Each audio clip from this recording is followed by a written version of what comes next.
The Gateway brings you the day's news each weekday from around the St. Louis region and the state capitals in Jefferson City. Our schools are accredited. We don't need this bill. And Springfield. How many more years must pass before lawmakers see time is of the essence? I'm Abby Larico. Join me each weekday for The Gateway on the STLPR app or wherever you get podcasts. Federal relief money and education policy are likely to be big issues during the 2022 legislative session in Missouri. And State Representative Doug Richey is at the forefront of both of those hot-button topics. The Clay County Republican joins us on the latest episode of Politically Speaking to talk about how to divvy up American Rescue Plan funds and his new role of chairman of the Joint Education Committee. Let's hit the music. This is the Politically Speaking podcast, the definitive show about Missouri politics. We have to talk about things that matter to people. I've tried to bring that same aggressive iconoclast style with me to the United States Senate. I think my district is a model for the state. We put Missourians first. You just kind of have to find the common ground with people. I believe that this district deserves someone who represents their values. After I came back to St. Louis, I started thinking that I could have a bigger role on the change that I wanted to make.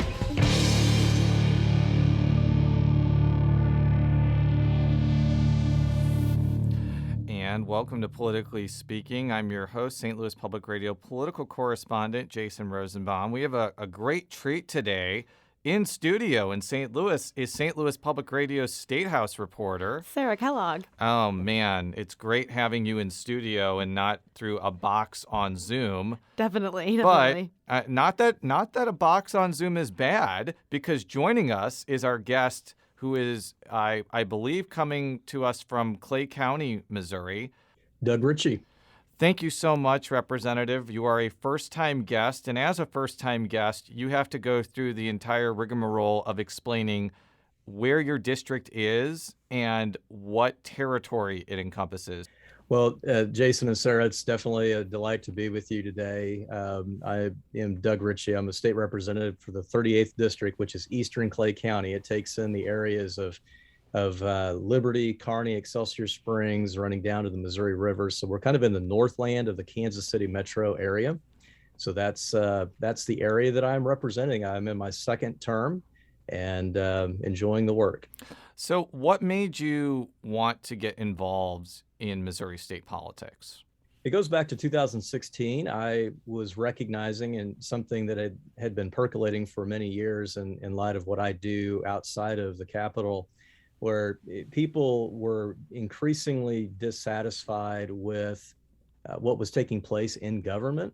And because of that, the way that they would typically describe politicians was less than charitable. And the concern that I have with that in the long term is that when you are speaking so consistently, and it doesn't really matter what sector or what side of the aisle that you're on, everyone seems to describe politicians similarly. And what that does is it erodes the interest of decent people having any interest whatsoever to get involved. Because who wants to be involved with something that necessarily corrupts you, that necessarily means that you are not worth your weight in salt, that you are ignorant and, what have you, all the other things, all the other adjectives that have been thrown around at politicians for many years. So that was unsettling for me.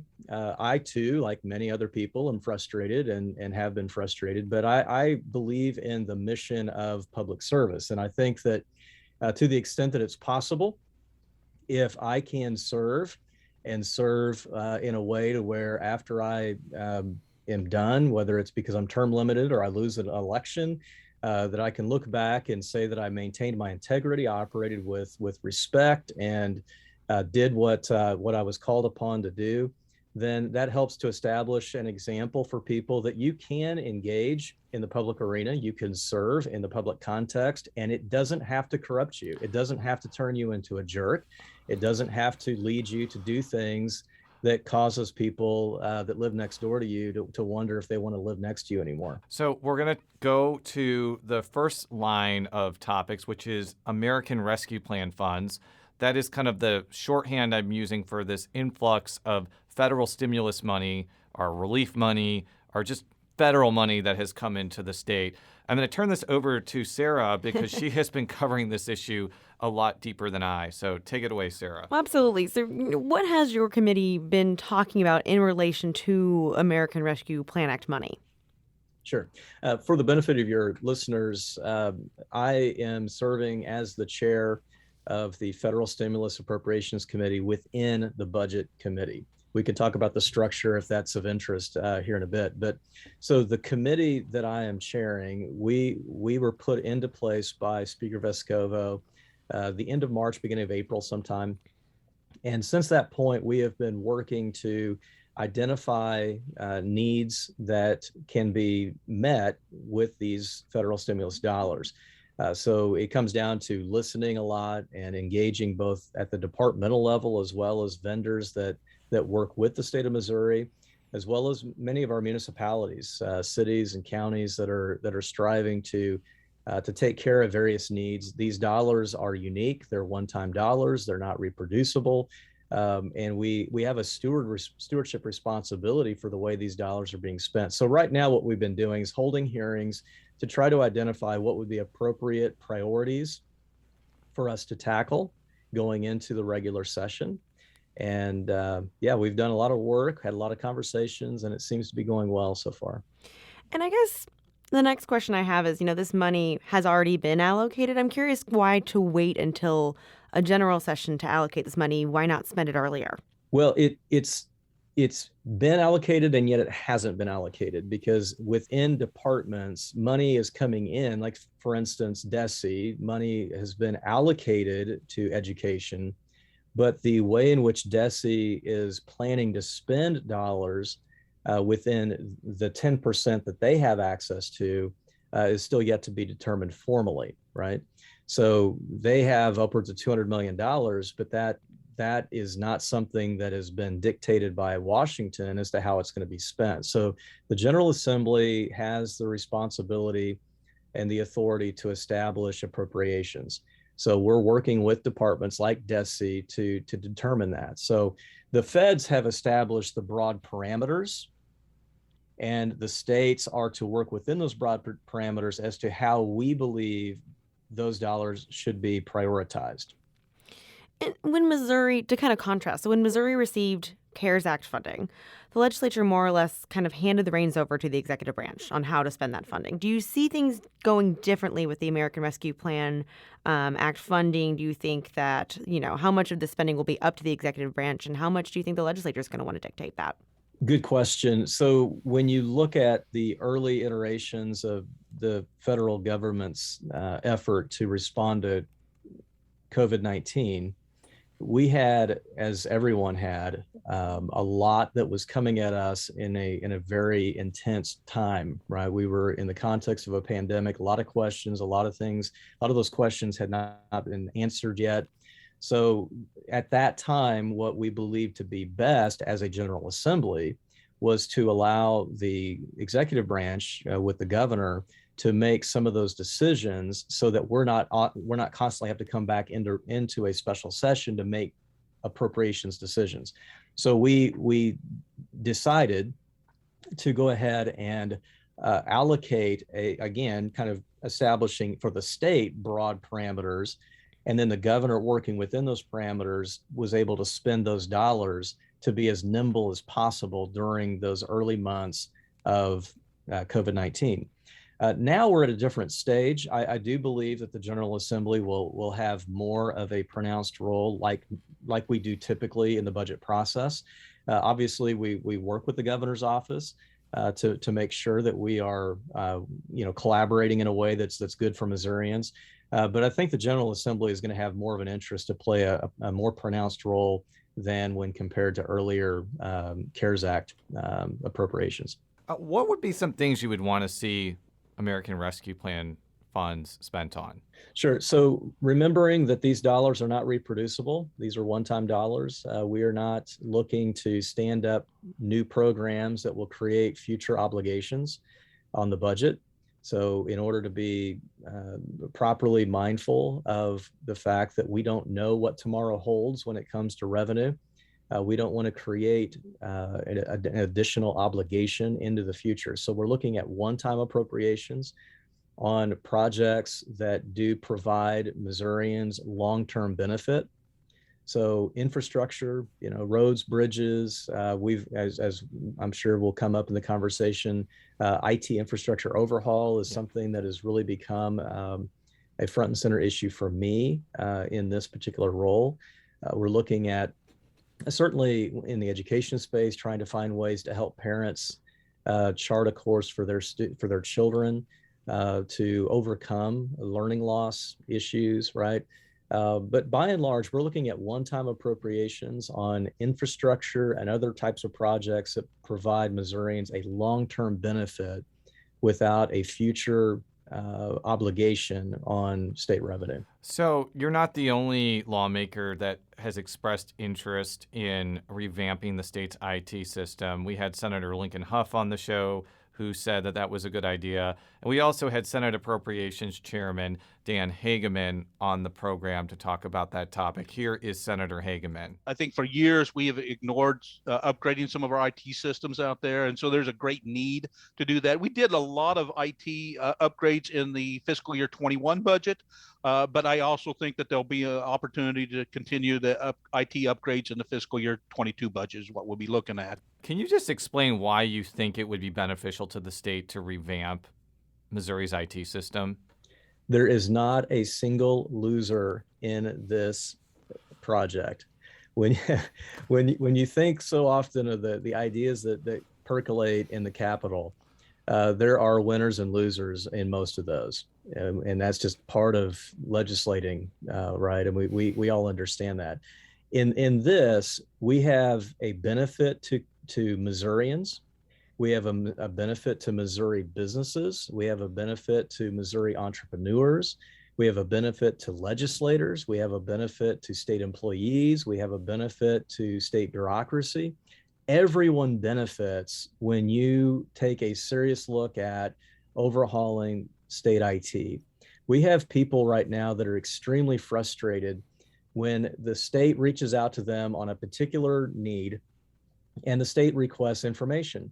Well, we've got unique one-off siloed systems that don't share information. The state actually has your information in one area, but it's not accessible when it comes to another area. Even within departments themselves are frustrated because they have systems that don't communicate well with one another. Our appropriations staff will ask them questions about a particular matter of appropriations or revenue or what have you, and they have a hard time being able to access data because the systems don't communicate well. So we have Missouri citizens that are frustrated. We have people who are trying to access social services that are frustrated because they don't know who to talk to. You talk to one department, they say, oh no, we're not the right department. You need to talk to these people over here. And then you try to get a hold of them. And then you're supposed to fax a document. I mean, who faxes documents? Well, before you continue, I have to disclose something. I'm kind of in the midst of this right now myself because we recently had a daughter and the hospital misspelled her name to Bosenbaum, corrected it immediately.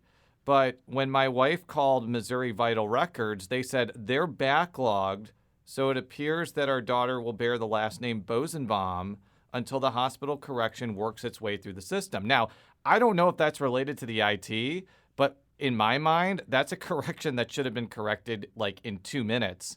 No, it's that and then some.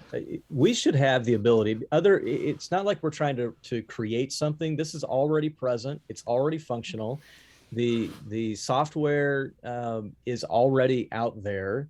Wouldn't it be wonderful to wake up to a day where a Missouri citizen, Jason, in your situation, you've got an issue with your daughter and what have you, where you can pull up your smartphone, you have a unique password protected ID, you can go in and you have a dashboard, a portal, if you will, to all things state bureaucracy.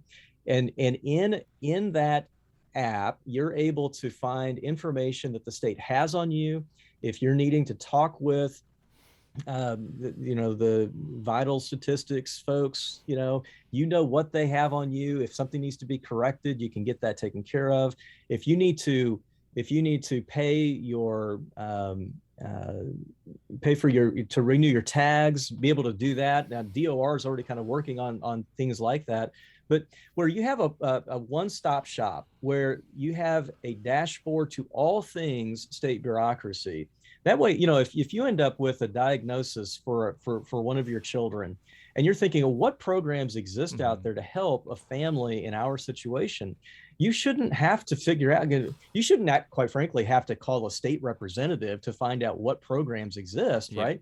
You should be able to easily find that information by going to the department. But the problem is this: we have departments that are fulfilling roles that are completely unrelated to their mission set. And so, for instance, if you're going through the process for disability, my thought would be that you're going to be talking to somebody within social services, right? I mean, somebody within the broader landscape of social services, with all the various agencies and departments focused on that one area. Somebody there is going to be my contact for disability questions. But that's not the case, because for some of us, we have to start with DESE. Now, why would I, as a 48-year-old guy, have to talk with the Department of Elementary and Secondary Education about a disability claim? It's because DESE has the contract with the feds to do disability determinations. Who knows that kind of stuff, right? Only people who are very well involved in terms of state bureaucracy. The average citizen would not know that, and that gets frustrating. So when we talk about overhauling state IT, for me, when I talk about that, this is what I mean. Putting an overlay across the entire structure of state IT to where citizens and businesses and other entities that have to engage Missouri bureaucracy, where they have a one-stop shop, if you will, to be able to engage all of that bureaucratic work to alleviate their frustration. And then on the back end, begin to update and replace older, antiquated systems so that the departments can work more efficiently as well. So that's what we're looking at. And quite frankly, it's a lot of money, but it's not nearly as much money as I thought it was going to be. And I think it is the right thing to do. It's the time to do it. We have money now to do it. There's really no reason not to, other than the fact that it's intimidating when you think about overhauling state IT. It's an intimidating concept. But gone are the days of giving in to mere intimidation. We need to do it. So I don't have any kids, but I do have a car with Arkansas license plates still. So even you mentioning the DMV made me perk up a little bit about simplifying that, because I don't want to go through that. But to change topics a little, has your committee discussed what it would want to do with the nearly $1 billion in American Rescue Plan funds that will arrive because the state expanded Medicaid? And if so, where would you like to see that money go? Yeah, so those conversations are very young at this stage. So I'm not only chairing this committee that oversees federal stimulus dollars. So we will be working in the context of what these dollars are and how they can be allocated. But I'm also on a committee within Budget Committee that oversees the appropriations for all things social services, up to and including Medicaid. So I will have conversations about this in both of those contexts, and then the broader Budget Committee.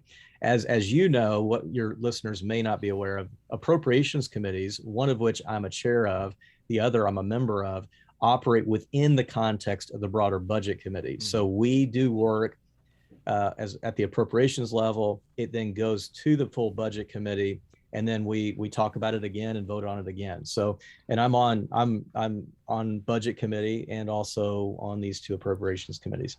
So to your question on the $1 billion, the department is going to be working very closely with the governor. They've already turned in, I've not yet looked at the specific details on these dollars yet, but they're going to be working very closely when the governor makes his budget recommendations in the area of Medicaid and social services that are affected by these dollars now that will be coming in. We're just going to be looking at what is appropriate, what they can be spent on, what they can't be spent on. We'll be right back after this quick break with State Representative Doug Richey. If you have a smart speaker, you have access to the entire world of NPR and St. Louis Public Radio. All the latest news and all the captivating stories. Activate our voices with yours by telling your smart speaker to play St. Louis Public Radio. And we're back on Politically Speaking with State Representative Doug Richey. He is a Republican from Clay County. I want to talk about another committee that you're on. You're on quite a few important and impactful committees in the Missouri General Assembly, and that's the Joint Education Committee. First off, can you explain what this committee does and why you wanted to take the role as chairman? Sure. So the Joint Education Committee is made up of both Senate and House members. It's tasked with the responsibility of overseeing all things education, both K through 12 as well as higher ed. We're tasked with really asking the 30,000-foot questions, doing deeper dives on particular matters. We're not necessarily a policy committee where other committees during the regular session are hearing bills and we are voting on bills. That's not the role of the Joint Committee. The Joint Committee is really to look at policy and to make sure that that DESE is doing what it's supposed to be doing, that the Department of Higher Ed is doing what it's supposed to be doing. So yeah, I mean, in my time on the committee thus far, we have had hearings on MOCAP, the virtual education component within K through 12 that has been in existence now for a few years. We've had hearings on how schools are responding to accusations of the presence of critical race theory, funding for higher ed. So yeah, that's the makeup is unique in that it's made up of both chambers.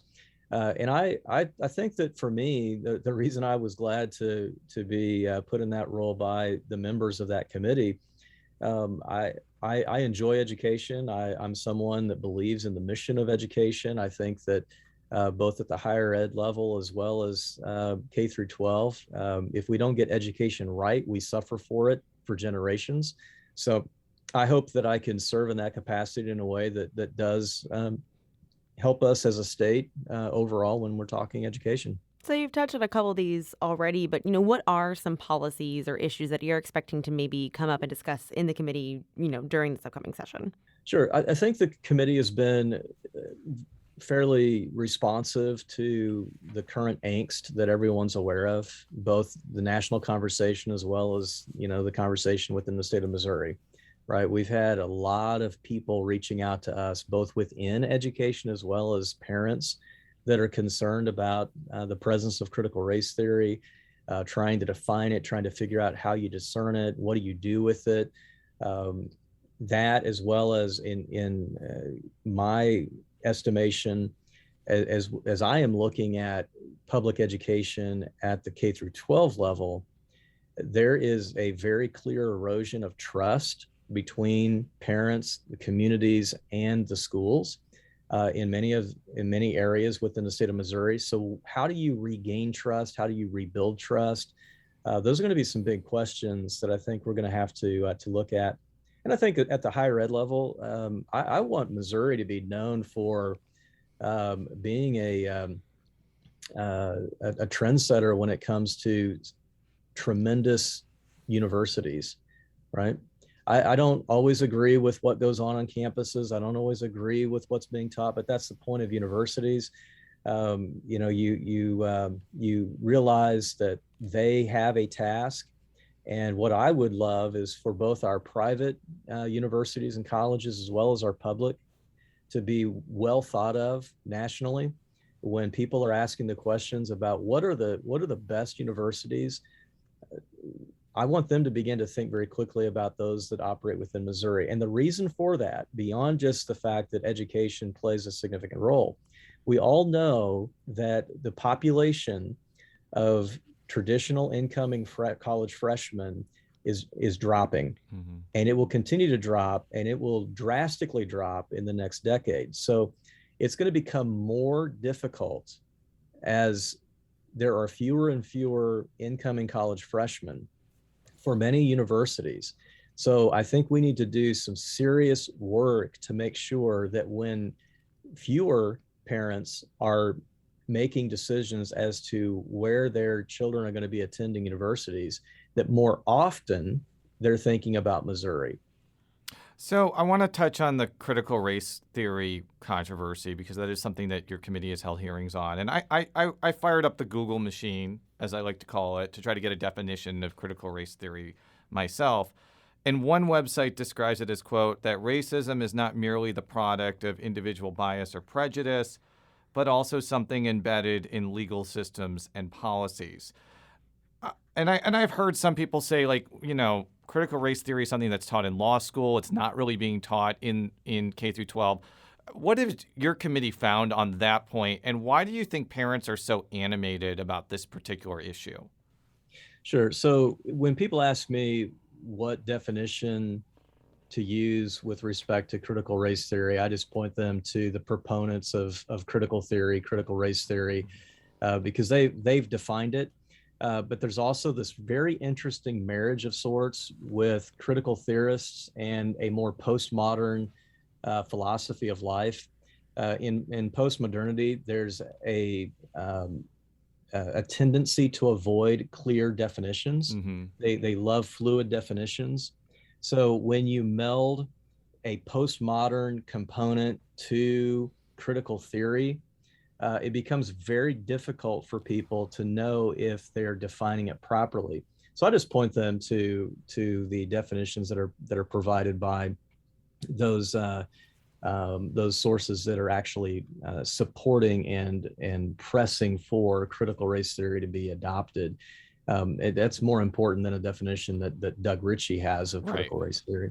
So with that, I think that the reason I think parents are concerned is that the implications of critical race theory, the assumptions, the conclusions that are being brought up in classrooms, when you have students sitting in a classroom at any grade level, in K through 12, that are being made to feel like that just simply because of the way they look, they are oppressed. And for other students sitting in the very same classroom, that for no other reason than the way they look, they are a part of an oppressive system, and therefore they share collective guilt. That's a problem. That's a divisive ideology, and parents are concerned about that. We've heard, as you know, we've had parents that have reached out, minority parents, parents that are not in minority status, that have both communicated that they don't like what's being communicated to their children in this way that is very divisive. And I think beyond that, beyond the divisive element and leaving children in a position where they're being led by these assumptions and conclusions to feel like that they are responsible in some way because of collective guilt. Beyond that concern, I think that you also have larger concerns when it comes to the way that it affects our understanding of any number of content areas within schools, history or otherwise. Right. And I think that's one of the things that people who are not a fan of this pushback against critical race theory say. They say that this isn't about critical race theory specifically, that this is about a pushback against Black history or other forms of minority history. And I'm sure you've heard that argument, and I think you deserve a chance to respond to that argumentation. Sure. Yeah, I've been accused of being one that doesn't want history taught, and certainly doesn't want accurate history taught. And to that I say that's not true. I love history. I was bit by the history bug a long time ago. Yeah, history as was I. I almost majored in history, by the way, but continue. Yes. History is messy, but history teaches us so much in terms of the victories of the past, as well as the quote unquote sins of the past as well. So I've told people, listen, if you want to teach, should we teach the Tulsa Massacre? Absolutely, we should teach the Tulsa Massacre. Should we teach the Jim Crow era? Absolutely, we should teach the Jim Crow era. What I have a problem with is when you begin to redact history to fit into a particular narrative, and it is this is one of those things that I brought up in some of our hearings. When you read critical theorists, they have no problem with linking critical theory to Marxist views of the world and relationships and things. They don't have a problem with the connection of Marxism and critical race theory. They really don't.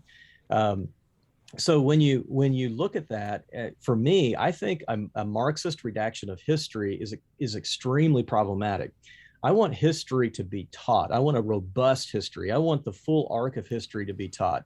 Because quite frankly, when you have students sitting in a classroom that look like me, and you've got students sitting in a classroom that don't look like me, and you're trying to address matters that are affecting their lives today against a historical backdrop, the best way that you can bring harmony and unity and mutual respect and mutual trust is not by identifying the fact that one particular person that looks a particular way has been the recipient of the oppressive tactics of a particular group of people, and that's it. You build harmony and mutual compassion by recognizing that in history, every segment of the human population has experienced oppression, has suffered, has sacrificed, has blood on their hands, if you will. We all share in that historical experience of difficulty, sacrifice, oppression, and even being guilty of doing things that should not have been done. So that actually helps to bolster the ability for children as they're growing up to identify with one another, even though we may look differently. So I'm a Baptist minister, right? Yesterday was October 31st. It's Reformation Day, right? For Protestants, right? Mm-hmm. There was a time where people like myself as Baptist ministers were drowned in rivers because we taught and we preached the importance of believers' baptism. Mm-hmm. We were drowned in rivers because we didn't agree with a particular position that the majority held, right? Yeah. That's a part of my past. That's a part of my history, right? So there's something in history that helps to anchor all of us to a shared experience of difficulty, of victories, and quite frankly, I'm grateful that we live in a very eclectic society. I mean, I am. And when we have a lot of people that are very different, we are better off. I think, kind of the pushback against this pushback on critical race theory, or it is teaching kind of history in a different way. So when you're talking about universal experiences, I think some of the pushback as well, the way it has been taught for decades and decades and decades and eons, is through a white perspective. And we aren't learning about the Tulsa Race Massacre, and we're not learning about the Elaine Massacre that happened in Arkansas. So I think, how do you teach that then as universal when really it has been this white perspective taught until, maybe now with this reevaluation? Within the academic context of history, right? Professors who've taught history for many, many decades. When you look at the way history has been approached for centuries, it's really not until just recently where we talked about something being taught as white history.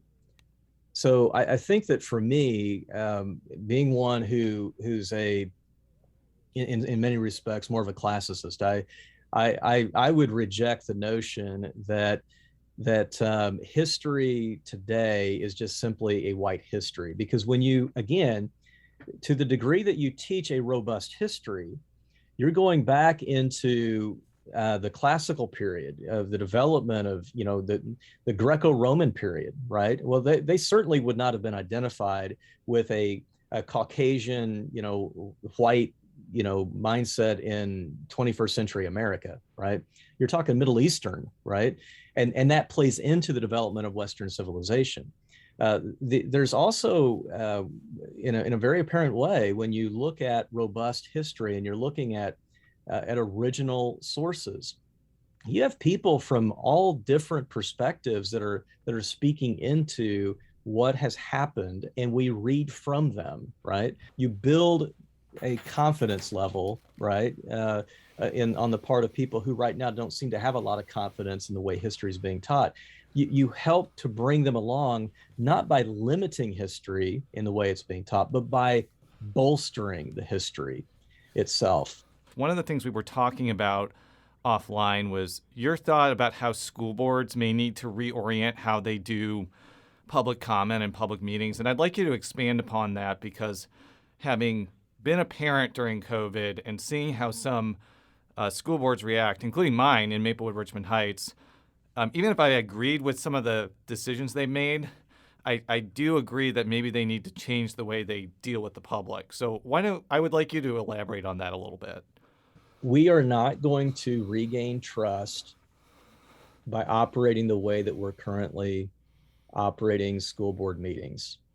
My opinion. When parents come into a school board meeting and they're asking questions, they're making comments, but those questions that they're asking are legitimate questions. And even if they're not legitimate questions, they're asking questions of a locally elected body.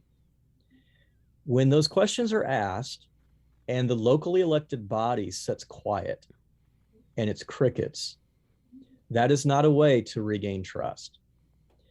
Historically, the reason that has been the approach, one is it's been convenient because school districts by and large over the years have enjoyed the general support and encouragement and trust of their communities and parents. But that's changed in many areas of Missouri. You can't operate business as usual when the very community and the parents that make up that community that once supported you and loved you are now really upset with you. To continue functioning in that fashion only serves to increase their angst. It doesn't alleviate it. So what has happened, school boards will get together, they'll meet, and it in many respects helps to preserve the superintendent as the primary voice of the district, because school board members aren't speaking specifically to matters within the public comment period, or quite frankly, even during the board meeting itself.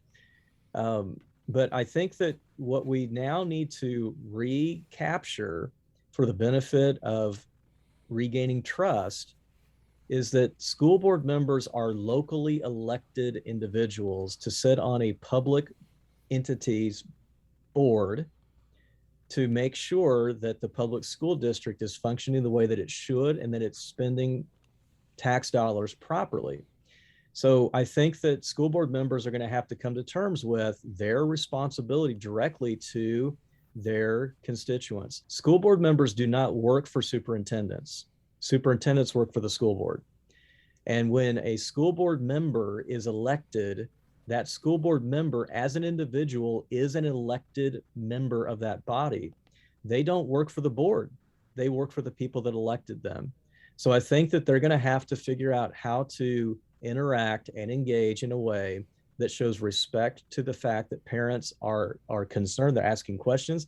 And quite frankly, when a parent comes in and asks a question that's not necessarily germane or legitimate, you can still respond and interact with that person in a way that's respectful. You don't have to agree with them.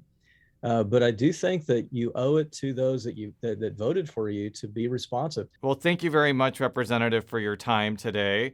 For all of our stories, stlpr.org. Politically Speaking is a product of St. Louis Public Radio, which is part of the University of Missouri St. Louis. You can follow me on Twitter at Jay Rosenbaum. You can follow Sarah on Twitter at Sarah K. Kellogg.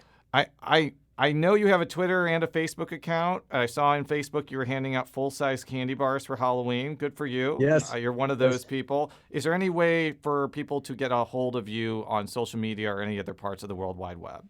Yes. Doug Richey Mo on Twitter, Facebook, and Instagram. Thank you very much. And until next time, so long.